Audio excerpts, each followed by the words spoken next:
If you're a clinical psychologist, you don't want to steal people's accomplishments from them, which is partly why you don't give advice exactly. So maybe someone is trying to decide whether they should get married, and maybe you have an opinion, but probably you shouldn't, because as a psychologist, let's say, because except perhaps in extreme cases, the person has to discover what they need to do for themselves so that they can discover it again in the future, so that they can learn to discover things for themselves.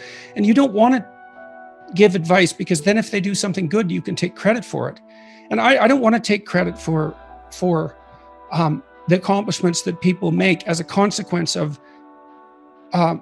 what would you say, putting the ideas they encounter in my books into practice. They put them into practice, and good for them. And so when I meet people in the street, that's what I tell them. You know, it's like, okay, you did this specific thing, good for you. And, you know, I provided some impetus, and I'm happy about that and pleased to do that, but I certainly don't want the credit. But I do feel the obligation. I think it is part of what made me ill. I think it is because, you know, as a psychologist, I dealt with people's innermost secrets for decades, but it was kind of limited, right? It was 13 people or so a week, maybe up to 20, which is still quite a few people, but it's not an inordinate number of people. It's a bounded number of people. And then I had my other work that I could escape into, let's say, and I wasn't carrying it with me, the burden of the lives of the people that I was intertwined with. But then all of a sudden I started to experience that, the longing, I suppose, in some sense, on a much greater scale. And that's been difficult to digest. The misery and that's so common in people's lives, but even worse than that, the degree to which it requires almost nothing to rectify it in an important way. You know, there's many people who are starving for a word of encouragement, and if you provide that, they run with it, and that's great, but it also reveals this terrible unnecessary lack. It's like, well, why weren't they encouraged to begin with? You know, and that's a deep hole to fall down. And, you know, because you can never stop answering that question once you start asking it. And, you know, it has something to do with the fundamental difficulty that everyone who's human has in valuing their own existence because of its imperfections and finitude. And it's a very complex question. And then to see that played out thousands of times, these brief encounters I have with people, they're very intense. You know, people tell me things in those encounters that they don't tell anyone else, or they tell very few people, or maybe they've never told anyone in their life. This young man stopped me on the street the other day, and he was looking a bit beat up. And he came up and he said, he was very shy, and he said, well, you know, your lectures have been very helpful. And I asked him what his name was, and that usually helps people set them at ease. And then I said, well, what helped you? And he was quite hesitant. He didn't exactly know how to formulate what he was doing, but I could see that he was very scared to say anything that he had done well, because his experience had been that he'd never been encouraged when he did something well. And so, you know, you can really punish someone if they come up to you and say they did something good that was actually good, and then you punish them or ignore them. It really hurts them. And that happens to children all the time. And it certainly had happened to this young man. So he's very hesitant to tell me what he had done that was good. And, you know, he told me, and I listened, and I said, look, this is, as far as I'm concerned, that what you did was really good. And he just lit up, you know, and that's great that he lit up, but it's terrible that it hadn't happened to him before. It's really terrible. And then I see this tied in with a cultural pathology, that a variety of cultural pathologies that are manifesting themselves at the current time. You know, the idea that organized masculine activity is by definition some kind of power-centered tyranny, and the corollary that any sort of ambition on the part of young men any ambition towards achievement is somehow integrally tied up with tyrannical power.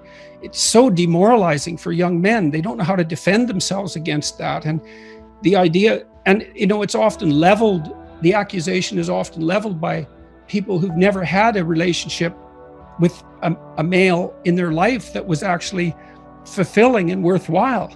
And then that all plays out in the public domain. It's really awful to see. And I can see it. So it's hard. It's hard to see that. I mean, I'm thrilled that I am in a position to do something about it. It's so great. That's something else I can tell people now too, because you say, well, what should you do with your life? And I've seen people who've accomplished anything that you can imagine in terms of accomplishments. And I can say clearly that I've never seen anything as rewarding as the consequences of forthright speech, the opportunity to be of genuine service to other people. There's way more reward in that than in any of the things that people chase in a more finite and limited way. Like I have a painting in my office called Dead Mentors. It's me in the painting with 8 other characters in a vault. We're having a conversation. It's a debate between 2 books, Communist Manifesto and Atlas Shrugged. So it's a discourse. They're having a debate, they're having a discourse. It's very interesting characters, but you can tap into somebody. You're like, okay, I can tap into. Who are the characters? Who are the characters in the painting? I just moved to Florida. So I got John F. Kennedy, I got Einstein, I got the Shah of Iran, Lincoln, MLK, Tupac, Ayrton Senna, Milton Friedman, and one other character I'm forgetting. Great. So that's so good, because look, and you can surround yourself with these great minds, and you can what would you say, in some sense, you can choose them as your peers, voluntarily, dead or not, right? It's a form of ancestor worship in some sense, and I mean that in a deep sense. And you can do that's one of the advantages of that is education, as far as I'm concerned, is pick your peers. And this instinct we have to find someone to admire, that's the deepest of religious instincts, and it's unbelievably deep in human beings. And and we have this mimicry, this capacity for mimicry that's an integral part of our cognitive architecture, and it's the precursor to thought. And we do identify, you notice you admire someone, that is the instinct to mimic, because to admire is then to want to be that, and that's the action of the moral instinct. It finds a target in the world and it says, well, I could be like that. But at first it says, this person is attractive, or this person is compelling. It grabs you. And that's the instinct for further development. It's a very positive thing. It can be a very positive thing. When you were going through your moment the last 12 months, who were you saying, at least he overcame it, I can. Here's what he went through was worse. Was there anybody you would go to?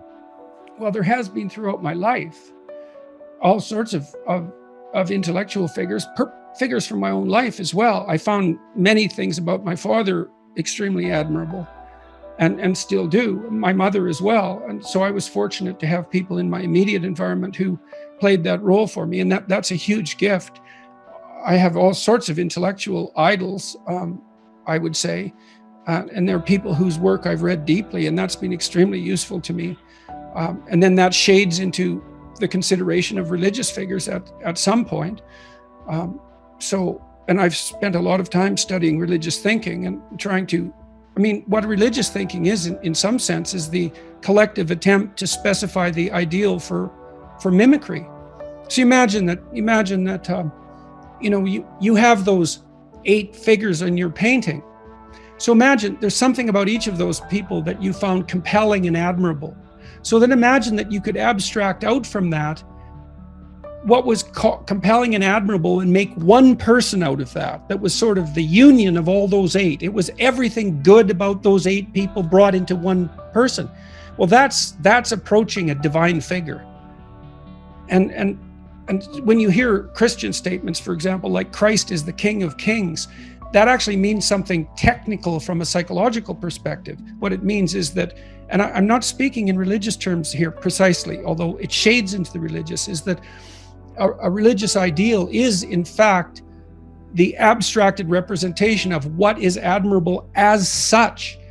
And it's extremely useful to have that made into an abstraction to some degree too, because it also means that you then have something that you're responsible to.